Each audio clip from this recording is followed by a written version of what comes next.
All right, this is my week 24 NBA power rankings. Let's get started. First up for injuries, the Atlanta Hawks. Trae Young, AJ Griffin, and Onyeka Okongwu are all questionable to return this week. They should be back to be able to play in their playing game. Brandon Ingram is supposed to be questionable this week as well. He should be back for the playing game. Robert Covington for the Sixers is questionable this week, as well as D'Anthony Melton, and they should be back for their playing game if they need it, or the playoffs if they, get above the number 6 seed. And Joel Embiid did come back this week for them as well. Blazers, Shaedon Sharpe and Malcolm Brogdon are questionable this week, but probably not going to end up playing because they only have like 3-4 games left, so it's not really, going to be doing a whole lot of benefit to bring them back for 2 games. Julius Randle is going to be injured for the season. He was injured been injured since January. Thought he could rehab and be back for the playoffs, but he did get surgery, so he's going to be out for the rest of the season. Josh Green for the Mavs is questionable this week, and Derek Lively is injured for a week. They should be fine for the playoffs, though. Jared Vanderbilt for the Lakers is questionable this week. Maybe be able to play in their playing games, but right now, still not confirmed there. The Raptors, Chris Boucher is going to be out for this season. He's been out for a couple of weeks. Alperen Sengun for the Rockets, been out for like a month or so, maybe longer. He's going to be out for the rest of the season now because they did get eliminated from playoff contention. Malik Monk is going to be back in roughly 2 to 4 weeks. Tyler Hero is back for the Heat, and Dean Wade is injured for the Cavs indefinitely. So said he could potentially come back for the playoffs, but they don't really know when or if that is going to happen. At number 30, you have the Detroit Pistons, who are 13-65. Sorry. 13-65 Detroit Pistons. They were the number 27, down to number 30 now. They went 0-3 on the week, which is obviously not good. They're currently the 15 seed and been eliminated from playoff contention. And then I got their rookies listed down here. I'm going to be listing every rookie that has played over 18 minutes per game. And has played at least about half of their games for them because, I felt that's a good sample size. And we're getting towards the end of the season, only about four games left for some of these teams, 4 or less games. So I thought I would highlight the rookies from this season. And this one we got here. Number 29 is going to be the Washington Wizards, who are 15-64. They went 1-3 on the week. They beat the Bucks. Bucks have been injured a little bit this week, but they still got a win against the Bucks, which is good. But still, obviously not one of the good teams this season. 28 is going to be the Charlotte Hornets. They're 19-59, the 13th seed in the East, and have been eliminated from the playoff contention for quite a while.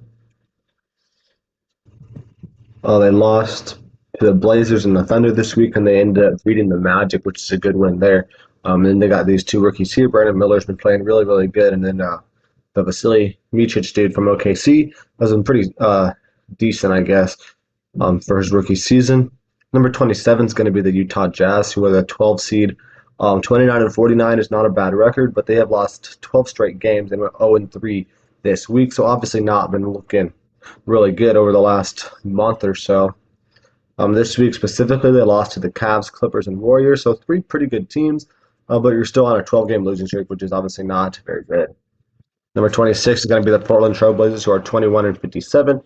They're the 14th seed in the West, and obviously been eliminated from playoff contention. They went 2-1 this week, so they're actually going to move up quite a bit. They beat the Hornets and the Wizards, who are pretty bad teams as well, but a win is a win, I guess. And they lost to the Celtics, so obviously you would expect them to lose there. They actually got 3 rookies who are all playing really solid, and playing really good minutes for them as well.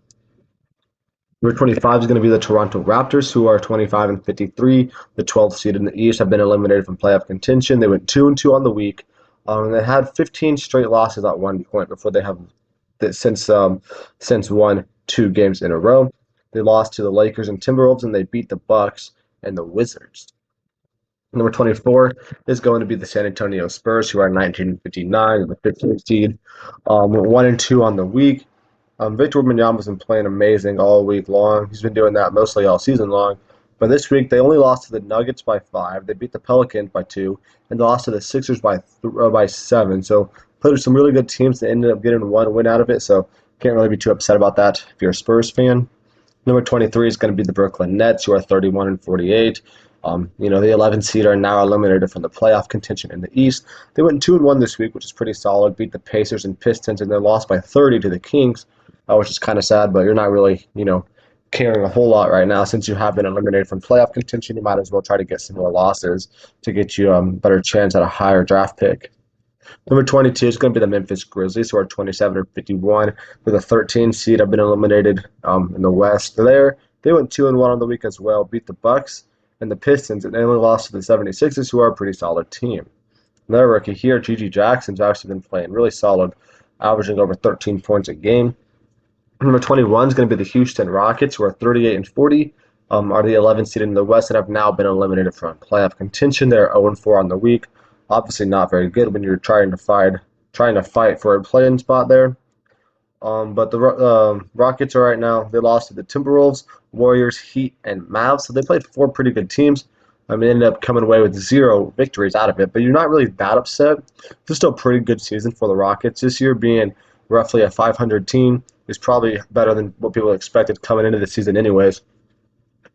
So number 20 here is going to be the Atlanta Hawks, who are currently the number 10 seed at 36 and 42, and they went 1-2 on the week. They're sitting 1 game below the number 9 seed in the Eastern Conference, so definitely a potential chance that they can move up to the number 9 seed, which would be better to get them the home court advantage for their first play-in game. They can't move up to the 8 seed, so they're gonna have to win 2 play-in games in a row, because they're currently 7 games away from the number 8 seed. Number 19 is going to be the Chicago Bulls, who are 37 and 41. They went 1-1 on the week. And for the Bulls, let's see, who'd they play? They beat the Knicks and lost to the Magic this week, so not a bad week there. Like I just said, they're 1 game above that number 10 seed, and they're 6 games below the 8 seed, so they're really just trying to keep the number 9 seed so they can get that home court advantage in that game versus the Atlanta Hawks. Number 18 here is going to be the Miami Heat, who are 43 and 35. They're 2-2 on the week. Played pretty solid for the majority of the week. They beat the Knicks and Rockets and lost to the Sixers by 4 and lost to the Pacers by 2. So some pretty good games there, even though they lost. And then got Tyler Hero back on this week, which is obviously very helpful. They're sitting only half a game below the number 7 seed, only 1.5 below the number 6 seed. So there's still a chance they can make it above that top 6 seeding, which would be really good to keep them out of the play-in. But as it stands right now, they're going to have to play against the 76ers in that first play-in game, which should be a very interesting matchup. Number 17 is going to be the Indiana Pacers, who are 45 and 34. They went 2-1 on the week. They lost to the Nets, but they beat the Thunder and the Heat. And that Heat win was obviously very important, considering they're currently separated by 1.5 games. The Pacers are only 1 game above the number 7 spot, so they want to try to stay above them. And they're only 1 game behind the 5 seed and only 1.5 games behind the number 3 seed. So still very possible that they can move up to as high as the number 3 seed, or they could drop to number 8 spot. So it's going to be a very important last couple of games here for the Indiana Pacers. Number 16 is going to be the Sacramento Kings, who went 2-2 on the week. Currently 45 and 33, pretty solid record. They beat the Clippers and the Nets and lost to the Celtics and the Knicks. Currently the number 8 seed in the West, sitting half a game above the 9 spot, 1 game behind 7 and 6. So, again, the last couple games here could be the difference between the number 9 seed or the number 6 seed. So it's going to be a very important week here for the Sacramento Kings. Number 15 is going to be the Cleveland Cavaliers, who are 46 and 33. Currently the number 5 seed in the Eastern Conference. This week, they beat the Jazz and they lost to the Suns, Lakers, and Clippers. Suns, Lakers, and Clippers are 3 really good teams, but you would have liked to at least win one of those games, especially you were up by over 20-plus points against the Los Angeles Clippers and then ended up blowing that lead. The Cavs have been a pretty disappointing team since the beginning of March. I believe they have not a good record since the beginning of March. I'm not exactly sure what it is, but they're currently the number 5 seed only one game above six, but only, half a game behind number three, only 1.5 games behind the number two spot. So with 3 games after the season, they very well could be moving anywhere from number six to number two, depending on how everybody else does. So they definitely would like to at least be able to jump the number four spot so they get that home court advantage in round one of the playoffs. Number 14 is going to be the Milwaukee Bucks, who are 47 and 31. Um, they went 0 and 4 this week, which is pretty disappointing. They had some injuries. Giannis and Dame were like, off and on this week. They lost to the Wizards, Grizzlies, Raptors, and Knicks. The Wizards, Grizzlies, and Raptors, I feel like our teams you should be able to beat even without Giannis or Dame.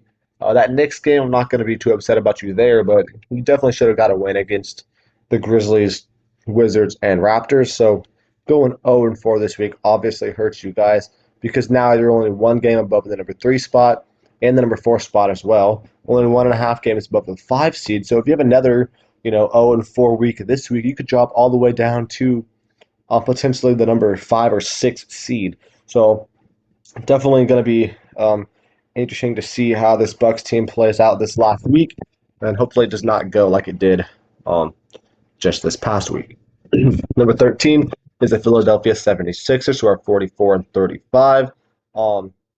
They beat the Thunder, Heat, Grizzlies, and Spurs and went 4-0 on the week, and they got Joel Embiid back finally from injury, so hoping that he can get into more game shape come playoff time.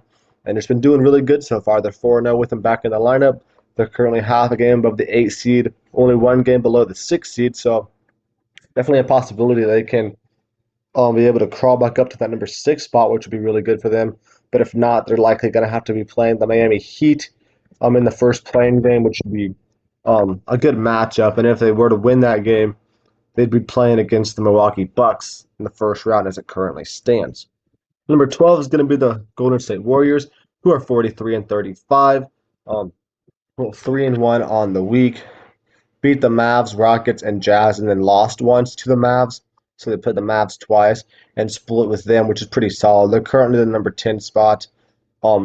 The 11th spot has already been eliminated, so they're currently guaranteed a playing game, but they're still 1.5 games below the 9 seeded Lakers. So it's going to be difficult for them to be able to jump them. So they're likely going to be locked into this number 10 spot, and then have to play either the Lakers or Kings as an away game, and then have to win another game after that. Um, to even be able to make the actual playoffs. So it's not really looking great for the Warriors right now, but they have been pretty hot lately. So maybe that will help them give them some momentum going into those playing games. Number 11 is the New York Knicks, who are 46 and 32. All been playing pretty solid. They lost to the Heat this week, but beat the Kings and Bucks, and then lost to the Bulls. So I'm not really too upset about that. It's a solid week. You're currently the number 4 seed in the East, so there's not much you can be too upset about. You're tied with the 3 seed, only one behind the 2 seed. Only half a game and 1.5 games above the 5 and 6 spot, though. So you very easily could find yourself anywhere between number 2 and number 6 going into the playoffs. So you're going to really want to go 4-0 this last week, which is certainly possible. You have an upcoming schedule remaining of the Bulls twice, the Celtics, and the Nets. So your only real challenge there should be the Celtics. I know you just played the Bulls, so you're actually very interesting here. You play the Bulls 3 out of your last 6 games, which is very interesting scheduling wise there.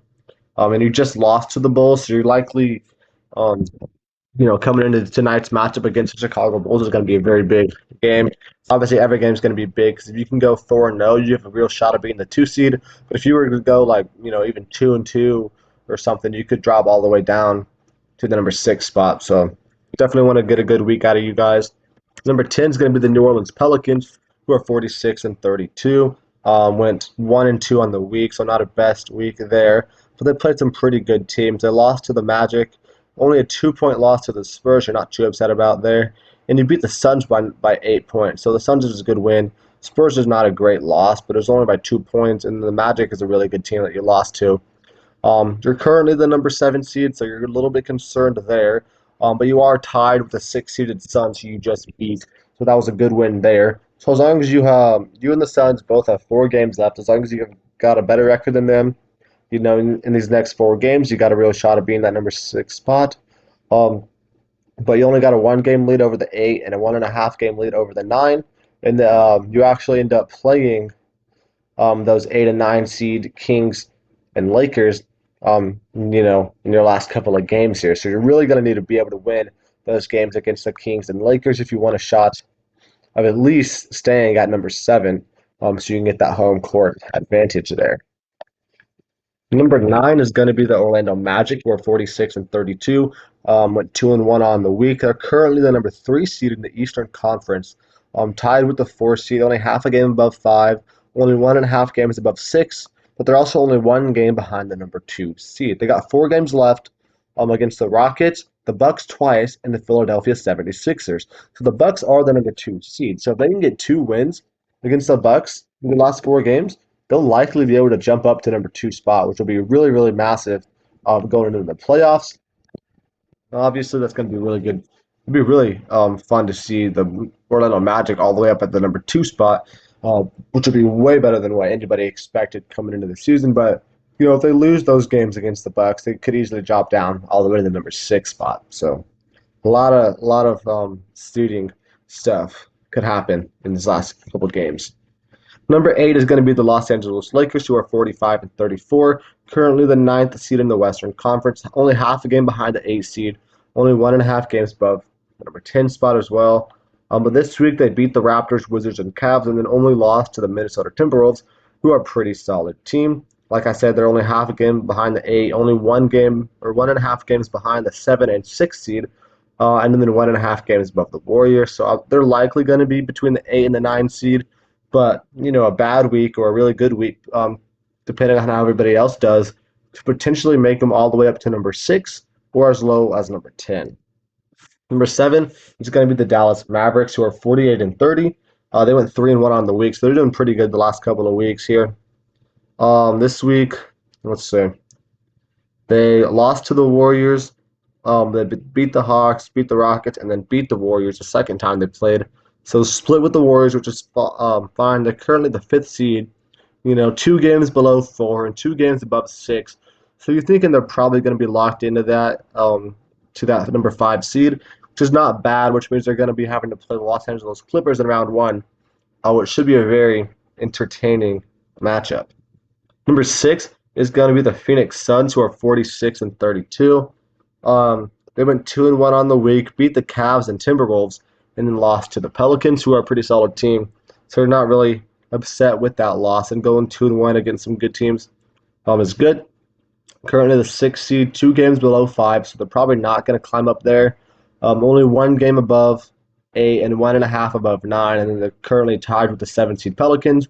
So very easily could be anywhere between number 6 and the number 9 spot for them. They do play the Los Angeles Clippers twice this week. And then the Kings and Timberwolves, so definitely not any easy games. But if they were to get 2 wins there over the Los Angeles Clippers, that would be really, really good for them. But they're probably still not going to be able to move up any standings there. Number 5 is going to be the Oklahoma City Thunder, who are 53-25. They went 1-3 on the week. I believe Shea and Jalen Williams did not play a single game this week, so going 1-3 is a little bit understandable. They lost to the Sixers, Celtics, and Pacers, and then beat the Hornets. So, probably with, SGA and Jalen Williams, they at least win, 2 more of those games. So, I'm not really too upset about that. They're currently the number 3 seed in the West, only 1 game behind the 2 in the 1 spot, and then 3 games above the 4, so they're not going to move down any. They could be moving up to the number 1 spot. Looking at their remaining schedule here, they got the Kings, Spurs, Bucks, and Mavericks. So not the easiest thing there, but it's not the hardest one either. So if you can get, as long as you can try to get up above the 2 seed, that'd be really good. But you're likely going to be locked into a 3 spot, which I'm not really too upset about either, because you still got home court advantage. Number 4 is going to be the Denver Nuggets, who are 54-24, currently the 2 seed. They went 2-1 on the week. Beat the Spurs and Hawks, and only lost to the Clippers by 2 points.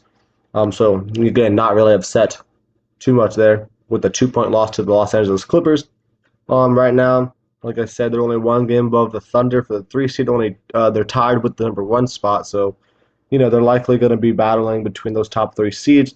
And looking at that top 2 battle, they play the Jazz, Timberwolves, Spurs, and Grizzlies. So Jazz, Spurs, and Grizzlies should be a dub for the Nuggets. In that Timberwolves game, um, what day is that?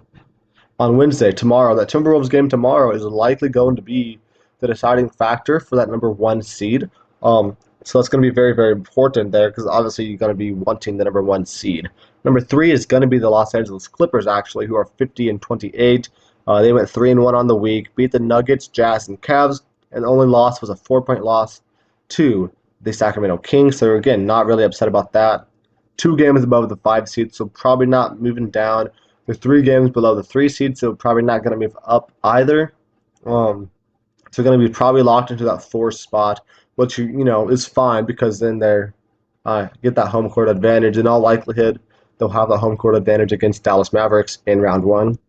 Number 2 is going to be the Minnesota Timberwolves, who are 54-24. They went 3-1 on the week, beat the Rockets, Raptors, and Lakers, and only losses against the Phoenix Suns, who's a pretty good team as well. Like I said, they're the number 1 seed right now, tied with the Nuggets on 1 game above the Thunder. And looking at their remaining schedule, of course, they got the Nuggets on Wednesday, but they also got the Wizards, Hawks, and Suns. So the Wizards and Hawks, again, should be a pretty easy wins there. And that Nuggets game is going to be the deciding factor. But it, again, also could come down potentially to that Sunday game against the Phoenix Suns, which is not going to be an easy game for the Timberwolves, whereas the Nuggets on Sunday get to play the Memphis Grizzlies. Number 1 here is going to be the Boston Celtics, who are 62-16. They clinched the 1 seed a while ago. They went 3-0 this week against the Thunder, Kings, and Blazers. So some good wins there. Not much to say about them. They're 15 games above the number 2 spot, which you're keeping track. 15 games above the 2. And the Minnesota Timberwolves, as a 1 seed in the West, are only 11 games above the number 10 seed. So the West is way, way tighter of a race than the Eastern Conference. And looking at the win percentage here, the Golden State Warriors, who are the 10 seed in the West, would be all the way up at the number 8 seed in the Eastern Conference. The 9 seeded Los Angeles Lakers would be a 6 seed in the East. So the West is a lot more deep than the Eastern Conferences this year. Looking at our top performers of the week, we have a lot. I'm not going to go through everything, but Giannis balled out, multiple times, 35-point triple-double. Fred VanVleet had 22, 5 and 5 with 5 steals. Maxey had a near 40-point triple-double. Then he dropped 52 the next game. Jokic had a 42-point game, a 36-point triple-double with another triple-double. Wemby had 23, 15, 8 assists, and 9 blocks. Then 33 points, 18 boards, and 7 blocks. Harden had a triple-double. Josh Giddey had a triple-double. Sabonis had a 20-20 in 9 games, so almost a triple-double there. Luka had a triple-double, 30 points, then a near 37-point triple-double. Brunson put up 43, AD 35 and 18. Fox had a 40 game. Jalen Johnson put up a 28-point triple-double. Kyrie had a 48-point game, nearly 50 bomb there. Malachi Flynn put up the most random 50-point game in NBA history, in my opinion, up there with Corey Brewer. Garland put up multiple games here with 25-plus points and 5 steals. Kristaps had a 27 and 12 game with 5 blocks and hit another 5-block game as well. Booker dropped 40, and then PJ Washington had a 32-point game with 5 steals. All right. Looking at our award races, the MVP race, stays the exact same. Jokic, Luka, Shea, Giannis, Tatum. Rookie of the Year, the exact same. With Wemby, Chet, Miller, Hawkins, and Podziemski, and those are all but locked up to be Jokic and Victor Wembanyama. Most improved player, we got Maxey, White, Kuminga, Jalen Williams, and Jalen Johnson here. So Kuminga jumps up 1 spot above Jalen Williams. 6 Man of the Year is the exact same with Malik Monk, Naz Reid, Norman Powell, Bobby Portis, and Karis LeVert. Clutch Player of the Year, you got some movement. Curry jumps above DeRozan for the 1 spot. And you got Shea at 3, Dame at 4, and Jokic jumps up to the number 5. Coach of the Year is the exact same with Mark Daigneault, Chris Finch, Jamal Mosley, Joe Mazzulla, and Rick Carlisle. And Defensive Player of the Year is the exact same with Rudy Gobert, Victor Wembanyama, Anthony Davis, Bam Adebayo, and Jarrett Allen. All right, that is going to be the video. Thank you for watching. Make sure to check back next week for an updated power rankings list as well as a playoff prediction list. Make sure to check out my UFL videos as well.